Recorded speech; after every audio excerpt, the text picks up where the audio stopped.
Morning बच्चों, आज हम कक्षा 10वीं के विज्ञान विषय के अंतर्गत धातुओं के बारे में अध्ययन कर रहे थे। उसमें हम हाइड्रोजन के रासायनिक गुणों की विवेचना कर रहे थे। उस रासायनिक गुणों में हम आते हैं इसके अपचायक गुण।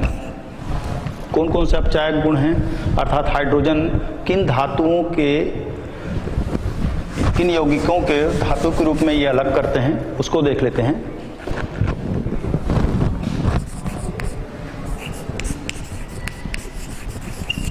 अपचायक गुण। इसके पहले वाले अध्याय में हमने देखा है ऑक्साइडों के ऊपर हाइड्रोजन गैस प्रवाहित करते हैं तो वो अपचयित होते हैं। अब धातुओं के क्लोराइड के रूप में, धातुओं के क्लोराइड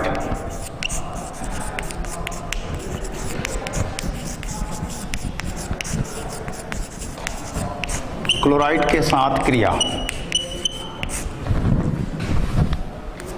इनको देख लेते हैं। धातुओं के क्लोराइडों के साथ में क्रिया देख लेते हैं। सबसे पहले हम इसको देखते हैं सिल्वर क्लोराइड के साथ में क्रिया।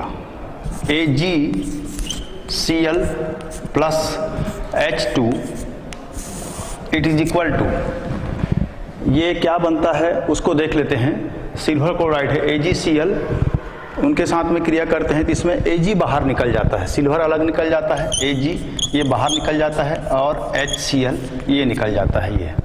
ये सिल्वर के रूप में बाहर हो जाता है, अपचयित हो जाता है। समीकरण को बैलेंस कर लेते हैं। इधर एक Ag है, इधर एक Ag है, इधर दो हाइड्रोजन है क्रियाकारक में, इधर दो हाइड्रोजन है, इधर एक क्लोरीन है, इधर एक क्लोरीन है। हाइड्रोजन की संख्याओं में अंतर है, तो इसको बैलेंस कर लेते हैं। बैलेंस करते हैं, सबसे पहले क्या कर लेते हैं, ये यदि मान ली जाए इसको हम 2 करते हैं, देखिए इसको 2 कर दिया, ये इस प्रकार हाइड्रोजन बराबर हो गए दोनों ओर के। अब Cl की संख्या इसमें गड़बड़, इधर 1 है तो इधर 2 हो गया है, तो इसको भी 2 कर देते हैं, ये इस प्रकार से, इसको भी 2 करना पड़ेगा। अब दोनों ओर क्रियाकारक और क्रियाफल के दोनों ओर के परमाणु की संख्या बराबर हो गई। Cl की संख्या इधर 2 है, इधर भी 2 है, हाइड्रोजन की संख्या इधर 2 है, इधर भी 2 है, Ag 2 है, इधर भी Ag 2 है। इस प्रकार ये बैलेंस हो गया। ये है सिल्वर के ऑक्साइड को, सिल्वर के क्लोराइड को सिल्वर में अपचयित कर दिया। इसके बाद में हम देखते हैं आयरन के क्लोराइड। आयरन के क्लोराइड के रूप में हम देखते हैं फेरिक क्लोराइड को, FeCl3, इसको बोलते हैं फेरिक क्लोराइड।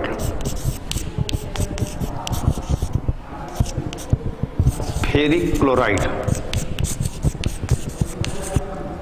हाइड्रोजन के साथ में इसकी क्रिया होती है तो ये बनता है फेरस क्लोराइड, FeCl2, ये फेरस क्लोराइड। फेरिक क्लोराइड जो है फेरस क्लोराइड में बदल जाता है, अपचयित हो जाता है ये, इसको भी देख लेते हैं। और ये क्रिया जो होती है Zn और HCl की उपस्थिति में क्रिया संपन्न होती है। समीकरण को बैलेंस कर लेते हैं, ये हो जाएगा 2 और इसमें जो नया पदार्थ बनेगा वो HCl बनेगा, HCl, 2 HCl। दोनों ओर के परमाणुओं की संख्या को देख लेते हैं, इसको भी हमने 2 कर दिया, ये तो आयरन की संख्या इधर हो गई 2, इधर भी 2 है।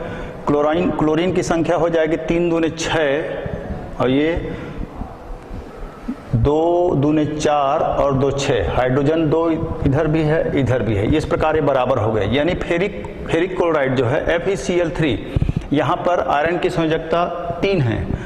फेरिक क्लोराइड हाइड्रोजन से क्रिया करके फेरस क्लोराइड में अपचयित हो जाता है। ये यहाँ पर आयरन की संयोजकता जो है 2 है, ये फेरस क्लोराइड है, फेरस क्लोराइड। ये हाइड्रोजन के अपचायक गुण हो गए। इस प्रकार से हम इसके आगे के रासायनिक गुणों को देखते हैं। अपचायक गुण के बाद देखते हैं हाइड्रोजनीकरण क्रिया क्या होती है। हाइड्रोजनीकरण,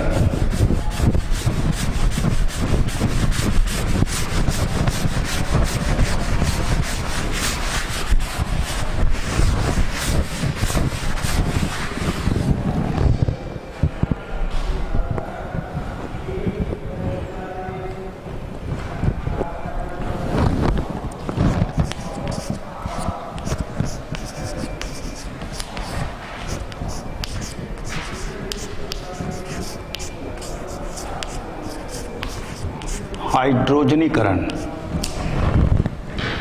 हाइड्रोजनीकरण क्रिया जो होती है वो इसमें एसिटिलीन, जिसको हम इथाइन कहते हैं, वो हाइड्रोजन के साथ में योग करते हैं बारीक निकिल चूर्ण की उपस्थिति में। Acetylene CH triple bond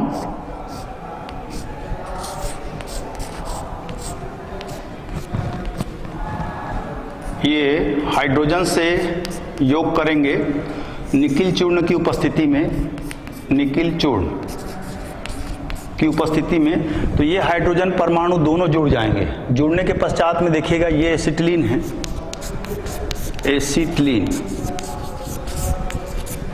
hydrogen का योग होगा तो ये दोनों हाइड्रोजन परमाणु इसमें जुड़ जाएंगे और ट्रिपल बॉन्ड डबल बॉन्ड में परिवर्तित हो जाएगा। तो ये बनेगा CH2 डबल बॉन्ड CH2, ये एथिलीन, एथिलीन बन गया। इसके पश्चात में फिर हाइड्रोजन का योग होगा, इसमें फिर हाइड्रोजन का योग होगा तो ये बन जाएगा आपका, फिर दोनों हाइड्रोजन परमाणु इसमें जुड़ जाएंगे, ये बॉन्ड फिर टूट जाएगा तो डबल से सिंगल हो जाएगा ये। तो ये बनेगा आपका ये CH3 सिंगल बॉन्ड CH3, या इसको अपन इस प्रकार भी लिख सकते हैं C2H6, ये एथेन है, एथेन। निकिल चूर्ण की उपस्थिति में क्रिया संपन्न होती है। तो देख लीजिए हाइड्रोजनीकरण क्रिया किस प्रकार से होती है। एसिटिलीन जो ट्रिपल बॉन्ड है, कार्बन कार्बन के मध्य इसमें ट्रिपल बॉन्ड पाया जाता है, जब ये हाइड्रोजन के साथ में संयोग करता है, योग करता है निकिल चूर्ण की उपस्थिति में, तो ये जुड़ने के पश्चात में ये ट्रिपल बॉन्ड से डबल बॉन्ड में बदल जाता है। कभी भी रासायनिक क्रिया होती है तो उनके बॉन्ड में यानी बंध में परिवर्तन होता है। ये ट्रिपल बॉन्ड से डबल बॉन्ड में आ गया ये, तो डबल बॉन्ड में ये एथिलीन बन गया। उसके बाद में फिर हाइड्रोजन से योग होगा तो ये डबल बॉन्ड से सिंगल बॉन्ड में बदल जाएगा, यानी दुई बंध से एक बंध हो जाएगा। इसको दोनों हाइड्रोजन परमाणु इसमें जुड़ जाएंगे, दोनों कार्बन परमाणु में उपस्थित हाइड्रोजन परमाणु के साथ में, तो ये CH3 सिंगल बॉन्ड CH3, जिसको हम C2H6 भी कहते हैं, ये एथेन है। अर्थात इसको परीक्षा में इस प्रकार भी पूछा जाता है, आप इथाइन से एथेन कैसे बनाएंगे, ये क्रिया क्या कहलाता है, ऐसे पूछते हैं। ये एसिटिलीन से एथेन कैसे बनाएंगे, या फिर असंतृप्त हाइड्रोकार्बन से संतृप्त हाइड्रोकार्बन कैसे बनाएंगे। ये असंतृप्त हाइड्रोकार्बन है, अति असंतृप्त है, अति असंतृप्त हाइड्रोकार्बन। ये ग्रुप का नाम है, पूरे समूह का नाम है, और ये संतृप्त हाइड्रोकार्बन है, संतृप्त हाइड्रोकार्बन।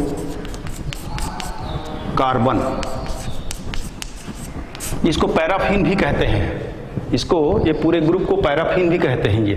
तो इस प्रकार हाइड्रोजनीकरण क्रिया में एसिटिलीन से आप एथेन को बनाना बता सकते हैं। तो ये फिर हाइड्रोजन का योग होगा, निकिल चूर्ण की उपस्थिति में एथिलीन बनता है डबल बॉन्ड युक्त, फिर हाइड्रोजन के योग होगा तो ये बॉन्ड फिर टूट करके एथेन बनाता है और कार्बन कार्बन के मध्य सिंगल बॉन्ड होता है। आइए अब इसके बाद हम देखते हैं इनके उपयोग के बारे में। हाइड्रोजन के क्या उपयोग हैं उसको देख लेते हैं।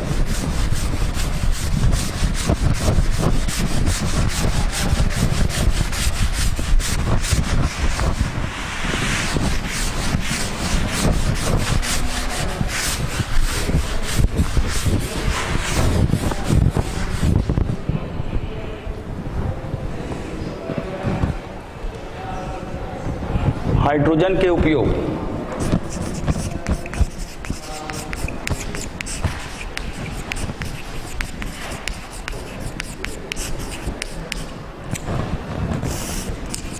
कौन कौन से उपयोग उसको देख लेते हैं। सबसे पहले हाइड्रोजन हल्की होने के कारण ये वायुयान और गुब्बारों में भरने के काम आते हैं। इसके अलावा ये ज्वलनशील होने के कारण निष्क्रिय गैसों के साथ में हीलियम के साथ में ये 85% और 15% ये हाइड्रोजन का लेते हैं। ये ज्वलनशील होने के कारण इसमें भी इसका उपयोग किया जाता है। ये पहला उपयोग हो गया।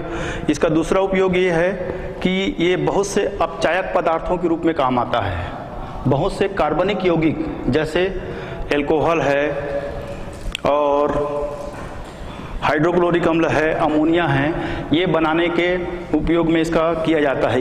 ये वनस्पति हाइड्रोजनीकरण द्वारा वनस्पति तेल से वनस्पति घी भी बनाया जाता है इससे, ये भी इसके उपयोग में ही आता है। ये बहुत से उद्योग जैसे कांच उद्योग में भी इसका उपयोग किया जाता है। इसके अलावा ये ईंधन के रूप में भी इसको उपयोग करते हैं। ईंधन के रूप में वेल्डिंग कार्य में इसका उपयोग किया जाता है। इसमें एसिटिलीन बनती है, उसको ऑक्सी एसिटिलीन ज्वाला के रूप में इसको वेल्डिंग कार्य में इसका उपयोग किया जाता है। तो ये हो गए हाइड्रोजन के उपयोग। अधातु के अंतर्गत हमने अभी हाइड्रोजन के विषय में बनाने की विधि और उसके गुण, रासायनिक गुण, भौतिक गुण ये पढ़ा। अब इसके बाद हम पढ़ते हैं नाइट्रोजन। दूसरे अधातु के रूप में हम पढ़ते हैं नाइट्रोजन।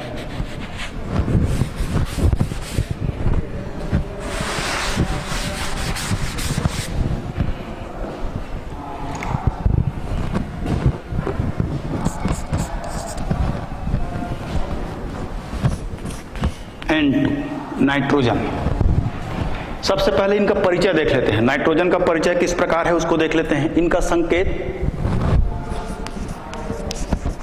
N, अणुसूत्र N2, संयोजकता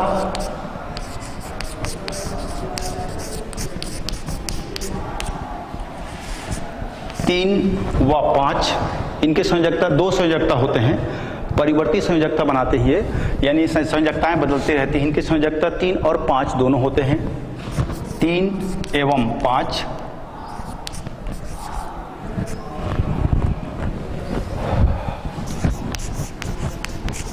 परमाणु क्रमांक 7, परमाणु का भार 14, अणु का भार 28। ये इसकी सामान्य जानकारी हो गई। जैसे हम N2 लिखते हैं, ये N2, एक परमाणु का भार है 14, एक परमाणु का भार 14 है, तो दो परमाणु से मिलकर एक अणु बना है, तो ये हो जाएगा 14 दूने 28। तो ये इसकी सामान्य जानकारी हो गई।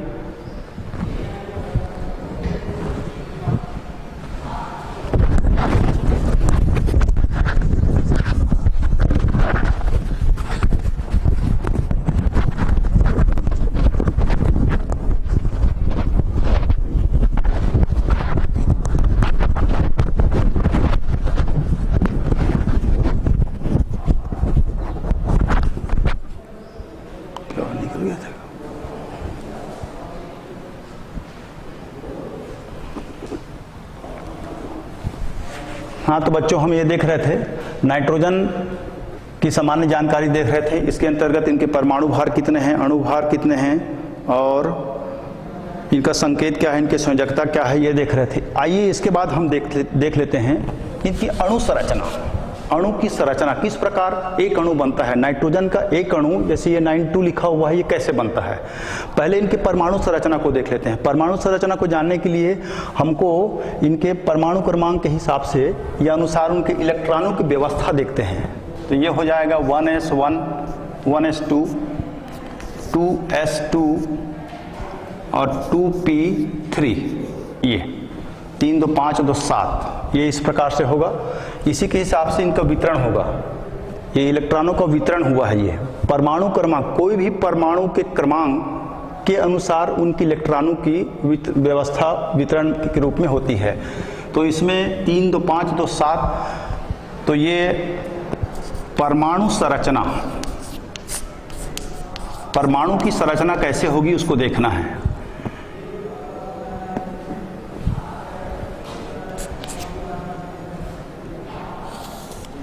ये नाइट्रोजन परमाणु का नाभिक है, जिसमें 7 प्रोटॉन और 7 न्यूट्रॉन होते हैं। न्यूट्रॉन में कोई आवेश नहीं होता और प्रोटॉन में धन आवेश होते हैं। इसके बाद में इसकी पहली कक्षा जो है उसमें 2 इलेक्ट्रॉन हैं।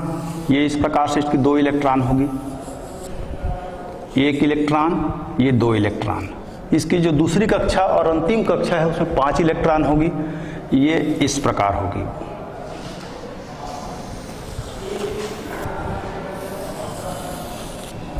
इसमें 5 इलेक्ट्रॉन हैं, 1 2 3 4 और ये 5। ये है परमाणु की संरचना, नाइट्रोजन परमाणु की संरचना। अब हम अणु संरचना देखते हैं। अणु की संरचना, अणु की संरचना, किस प्रकार अणु बनते हैं उसके संरचना स्ट्रक्चर देख लेते हैं। ये 2 परमाणुओं से मिलकर बना हुआ है, दोनों परमाणुओं का देख लेते हैं। इसमें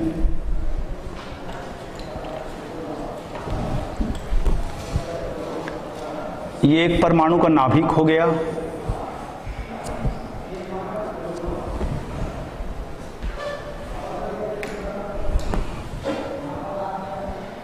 और ये उसके कक्षा हो गए, ये इस प्रकार से। ये दूसरा परमाणु, ये दूसरे परमाणु का नाभिक। इसमें कितने कितने इलेक्ट्रॉन हैं उसको देख लेते हैं। इसके अंतिम कोष में 5 इलेक्ट्रॉन हैं और ये 3 इलेक्ट्रॉन संयोजकता में भाग लेते हैं। ये तो ये 1, ये 2 और ये 3 एक परमाणु के हो गए। ये उसका नाभिक है और ये 2 इलेक्ट्रॉन ये इधर अलग से हैं, ये इधर 2 इलेक्ट्रॉन अलग से हैं। ये उसके बाद में एक परमाणु का ये दूसरा तीसरा, ये इस प्रकार से बनता है।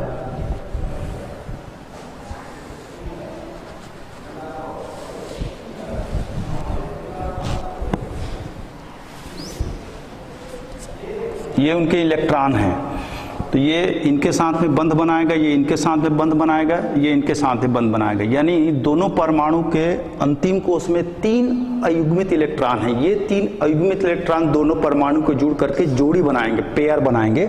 इस प्रकार इसकी अणु की संरचना होगी। ये इसके अणु की संरचना है, ये इसकी परमाणु की संरचना। अब इसके इतिहास के संबंध में चलते हैं। नाइट्रोजन परमाणु का क्या इतिहास है उसको देख लेते हैं।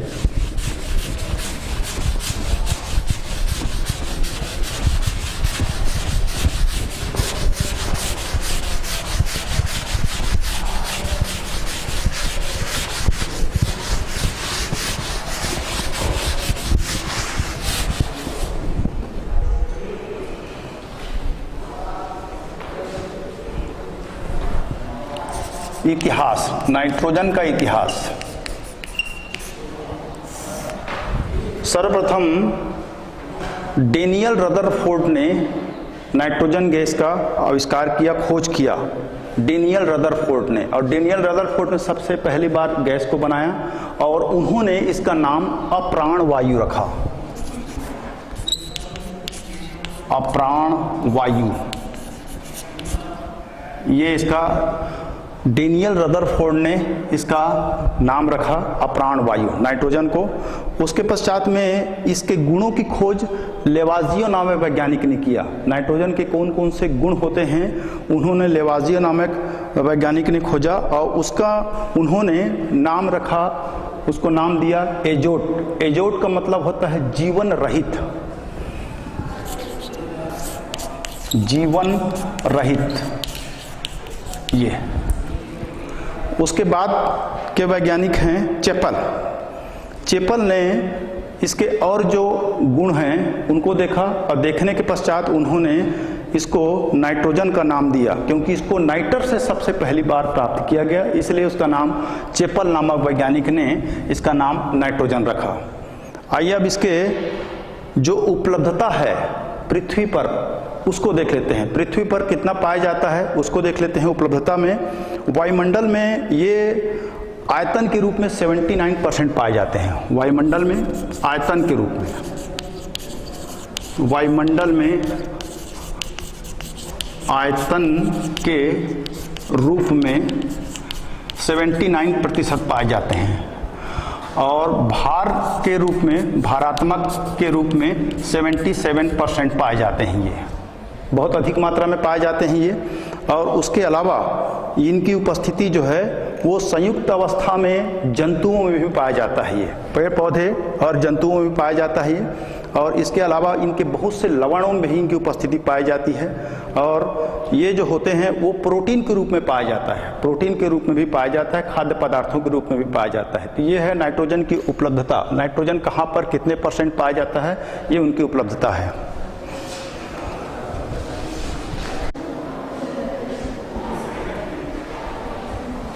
हाँ, तो बच्चों हम ये देख रहे थे नाइट्रोजन का इतिहास के संबंध में। अब इसके बाद में हम आते हैं नाइट्रोजन के जो परमाणुविक गुण हैं उसके बारे में आते हैं। नाइट्रोजन के कौन कौन से परमाणुविक गुण हैं उसके बारे में देख लेते हैं ये।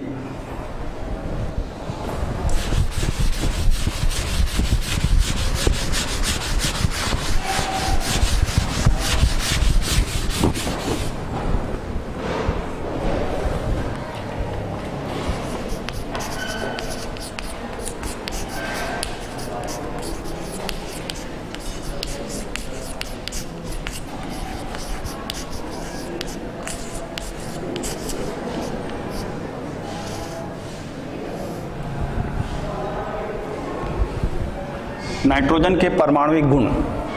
पहला, नाइट्रोजन के परमाणु क्रमांक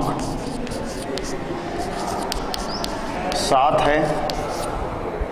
दूसरा, नाइट्रोजन के परमाणु भार 14 है। नाइट्रोजन की संयोजकता 3 एवं 5 है, अर्थात ये 3 इलेक्ट्रॉन ग्रहण करके त्रिसंयोजी यौगिक बनाते हैं। 3 इलेक्ट्रॉन ग्रहण करके 3 संयोजी यौगिक बनाते हैं। इसके अलावा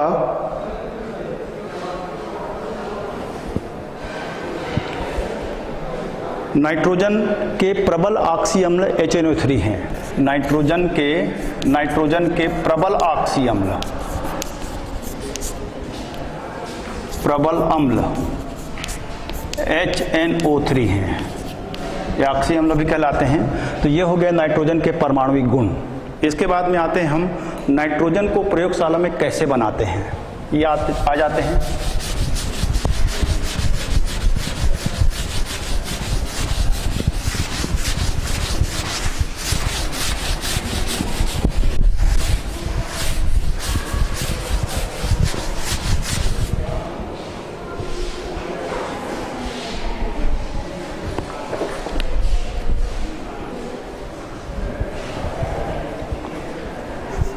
N2 बनाने की प्रयोगशाला विधि।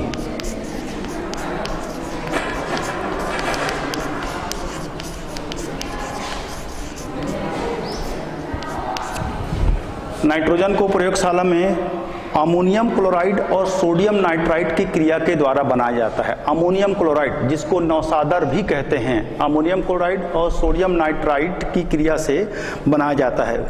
गर्म करके बनाते हैं। समीकरण इस प्रकार होगा, रासायनिक समीकरण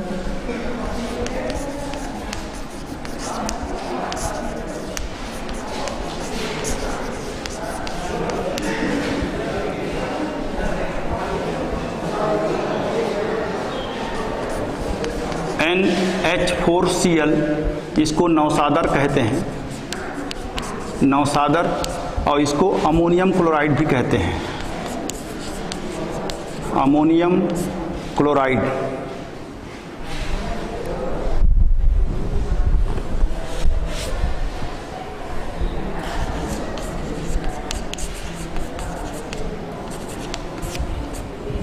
ये सोडियम नाइट्राइट की क्रिया sodium nitrite NaNO2, sodium nitrite, इसकी क्रिया द्वारा इसको गर्म करके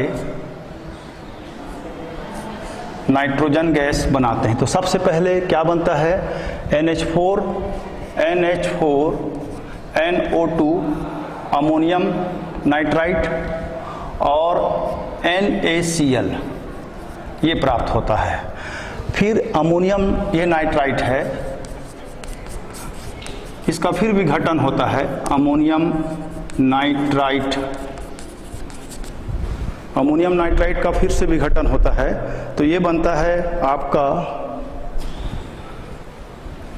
NH4NO2। It is equal to N2 plus 2H2O। ये हमको नाइट्रोजन गैस प्राप्त हो गई। ये समीकरण दो पदों में पूरी होती है। नौसादर, जिसको हम अमोनियम क्लोराइड कहते हैं, सोडियम नाइट्राइट के साथ में इसको गर्म करते हैं तो पहले पद में अमोनियम नाइट्राइट बनता है NH4NO2 और NaCl बनता है, फिर NH4NO2 का विघटन होता है, तब ये बनता है N2। परमाणु की संख्या बराबर है, देख लीजिए 2 दूनी 4, ठीक बराबर है ये।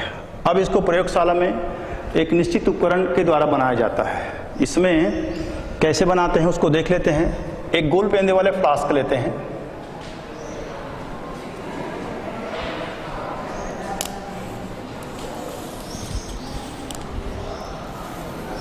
एक गोल पेंदे वाले फ्लास्क लिए, उसको एक निकास नली के द्वारा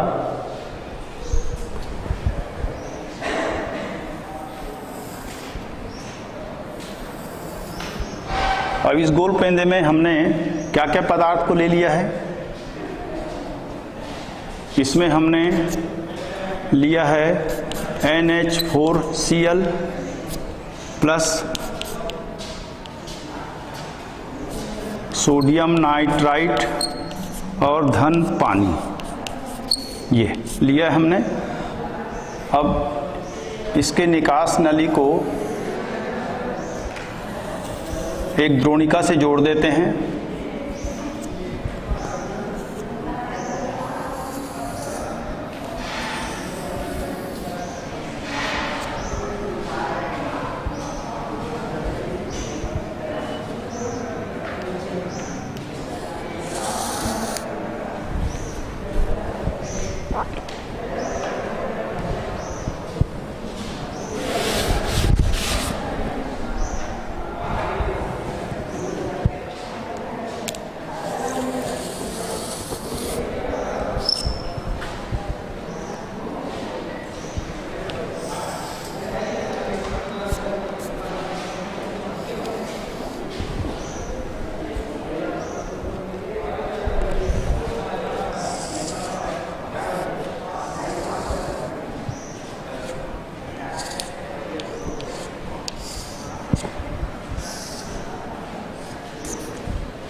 इस गोल पेंदे वाले फ्लास्क को स्टैंड से कस देते हैं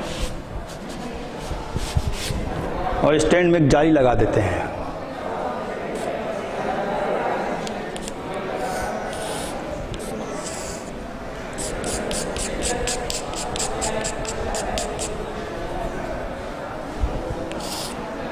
और एक बर्नर की सहायता से इसको गर्म करते हैं।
इस प्रकार से दिखाए गए उपकरण हैं।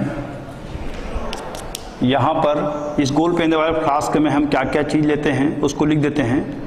यहाँ पर हमने अमोनियम क्लोराइड NH4Cl लिया, प्लस इसमें हम सोडियम नाइट्राइट को लिया, NaNO2 को लिया है। ये इसकी विधि कैसे देख लेते हैं। ये दिखाए गए ब्लैक बोर्ड में दिखाए गए उपकरण के अनुसार हम इसको पहले सेट कर लेते हैं। सेट करने के पश्चात में हमने गोल पेंदे वाले फ्लास्क में अमोनियम क्लोराइड 25 ग्राम और 30 ग्राम सोडियम नाइट्राइट को ले लेते हैं और 100 ml पानी में उसको घोल लेते हैं ताकि दोनों पदार्थ पानी में विलय हो जाए, और इन दोनों पदार्थों को गोल पेंदे वाले फ्लास्क में रख देते हैं। उसके पश्चात में नीचे से बर्नर लगाकर, बर्नर को हम सीधे फ्लास्क को गर्म नहीं करते हैं, इसलिए यहाँ पर जाली लगा दी जाती है। जाली के द्वारा इसको गर्म करते हैं और इस गोल पेंदे वाले फ्लास्क को स्टैंड से कस देते हैं।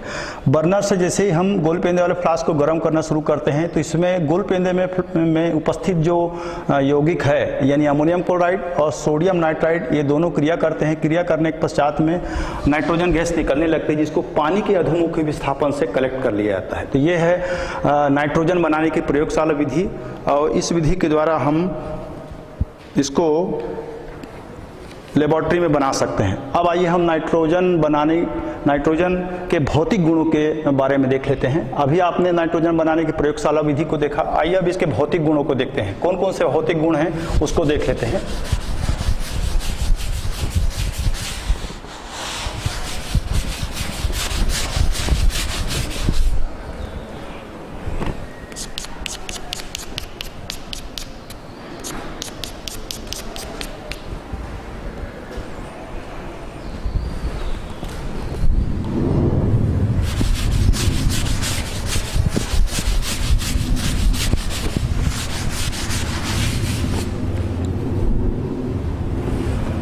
नाइट्रोजन के भौतिक गुण।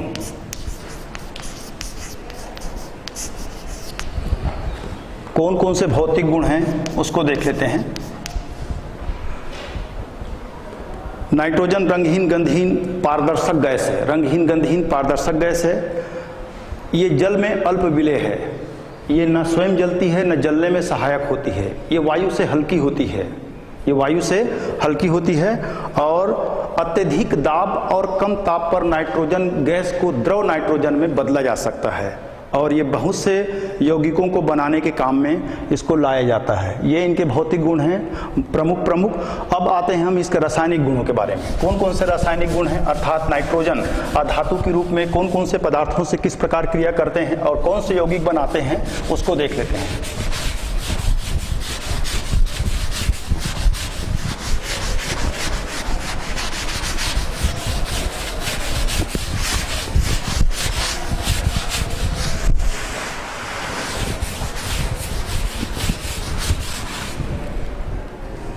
नाइट्रोजन के प्रमुख रासायनिक गुण।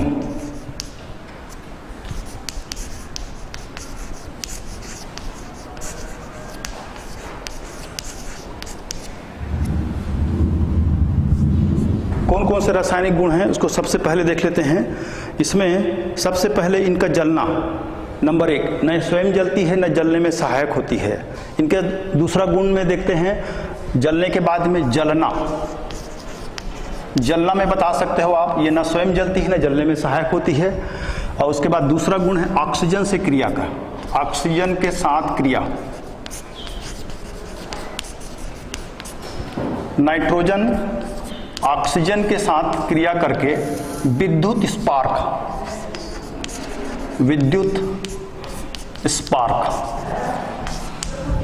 क्रिया करके ये नाइट्रोजन के ऑक्साइड बनाते हैं, यानी नाइट्रिक ऑक्साइड बनाते हैं। ये 2NO ये कहलाता है नाइट्रिक ऑक्साइड। नाइट्रिक ऑक्साइड बच्चों आपने देखा होगा बरसात के दिनों में जब बिजली चमकती है तो वायुमंडल में उपस्थित जो नाइट्रोजन और ऑक्सीजन हैं तो वो दोनों क्रिया कर लेते हैं, तो वहाँ पर स्पार्किंग होती है। तो वो स्पार्किंग बिजली चमकने की वजह से, स्पार्किंग की वजह से वायुमंडल में उपस्थित जो नाइट्रोजन और ऑक्सीजन है वो क्रिया करते हैं और नाइट्रोजन के ऑक्साइड के रूप में बदलते हैं, जो कि पृथ्वी पर पहुँचते हैं हमारे पास। ये इसका पहला गुण हो गया। इसके बाद में इसका दूसरा गुण धातुओं के साथ में क्रिया। तीसरा धातुओं के साथ में क्रिया।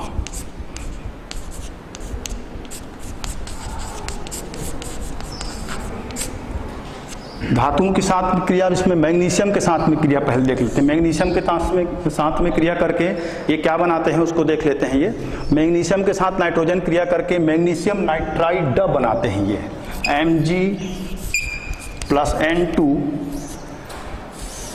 It is equal to Mg3N2। ये है magnesium nitride.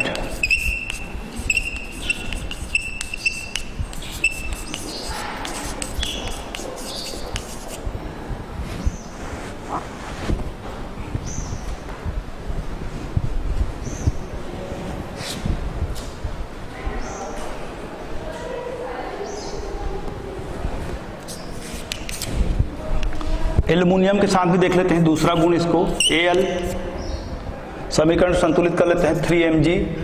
3Mg+N2 it is equal to Mg3N2 magnesium nitride. क्योंकि यहाँ पर ये जो तीन है, इन जो परमाणुओं की संख्या लिखा हुआ है वास्तव में वो इनकी संयोजकताएं होती हैं, अर्थात ये संख्याएं जो होती हैं वो इंटरचेंज होते हैं। ये 3 नाइट्रोजन की संयोजकता है, ये 2 जो है वो मैग्नीशियम की संयोजकता है। दाहिनी ओर जो यौगिक में लिखा रहता है वो वास्तव में उस तत्व की संयोजकता होती है। ये 3 वास्तव में नाइट्रोजन की संयोजकता है, ये 2 जो है मैग्नीशियम की संयोजकता है। ये इसलिए Mg3N2 लिखा हुआ है। अब एल्युमिनियम के साथ में इसकी क्रिया देख लेते हैं। तो N2 ये एल्युमिनियम नाइट्राइड बनाते हैं, Aln। समीकरण को संतुलित कर लेते हैं। ये हो जाएगा 2, ये भी हो जाएगा 2, ये संतुलित हो गया। Aln एल्युमिनियम नाइट्राइड, ये धातुओं के साथ में नाइट्रोजन की क्रिया हो गई। इसके बाद में हम देखते हैं कार्बन के साथ में इसकी क्रिया किस प्रकार से होती है। कार्बन के साथ में क्रिया करके ये क्या बनाते हैं उसको देख लेते हैं। ये साइनोजोन बनाते हैं। कार्बन के साथ में क्रिया करके साइनोजोन बनाते हैं। चौथा, कार्बन के साथ क्रिया,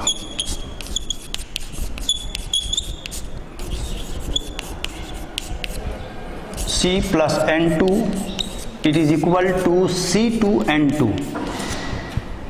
ये इस प्रकार से ये कार्बन साइनोजोन बनाते हैं।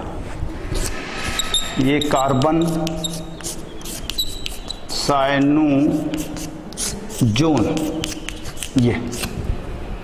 ये इसकी महत्वपूर्ण रासायनिक अभिक्रिया होगी।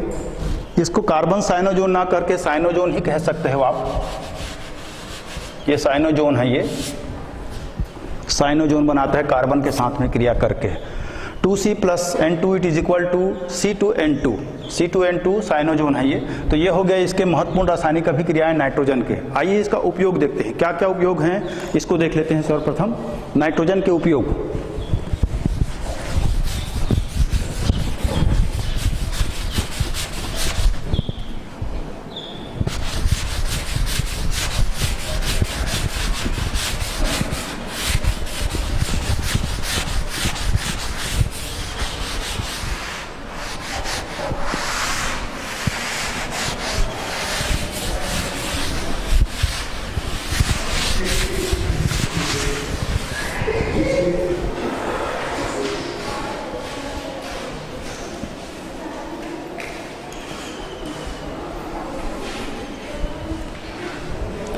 नाइट्रोजन के प्रमुख उपयोग।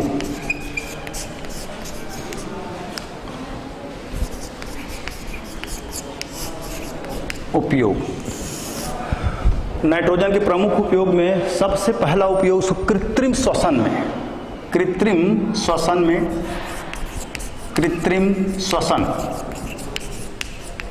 में ऑक्सीजन और नाइट्रोजन का अनुपात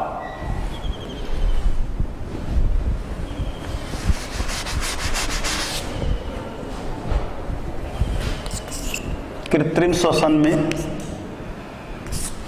ऑक्सीजन अनुपात नाइट्रोजन ये रहता है 1:4 में रहता है। हालांकि ऑक्सीजन में नाइट्रोजन का कोई योगदान नहीं रहता, लेकिन नाइट्रोजन और ऑक्सीजन के साथ में इसका अनुपात मिलाते हैं, यानी ऑक्सीजन का 1 अनुपात और नाइट्रोजन का 4 अनुपात मिलाते हैं तो ऑक्सीजन की तीव्रता कम हो जाती है। ये पहला उपयोग है। ये हल्की होने के कारण भी इसको, नाइट्रोजन हल्की होती है और ये विद्युत बल्बों में भरी जाती है। ऑक्सीकारक के रूप में ये विद्युत बल्बों में भरी जाती है। प्राणियों और जंतुओं में भी ये पाई जाती है और बहुत से कार्बनिक पदार्थ जो होते हैं उसको बनाने में, जैसे नाइट्रिक अम्ल है, अमोनिया है और नाइट्रोजन युक्त कई पदार्थ होते हैं, उनको बनाने में इसका उपयोग किया जाता है। तो ये हो गया नाइट्रोजन के प्रमुख उपयोग। तो बच्चों, आज हमने नाइट्रोजन के बनाने की विधि, उसके प्रयोगशाला विधि और उसके परमाणुिक गुण, रासायनिक गुण और उपयोग के बारे में पढ़ा। आगे के अध्याय में हम दूसरे और अधातु के बारे में अध्ययन करेंगे। धन्यवाद।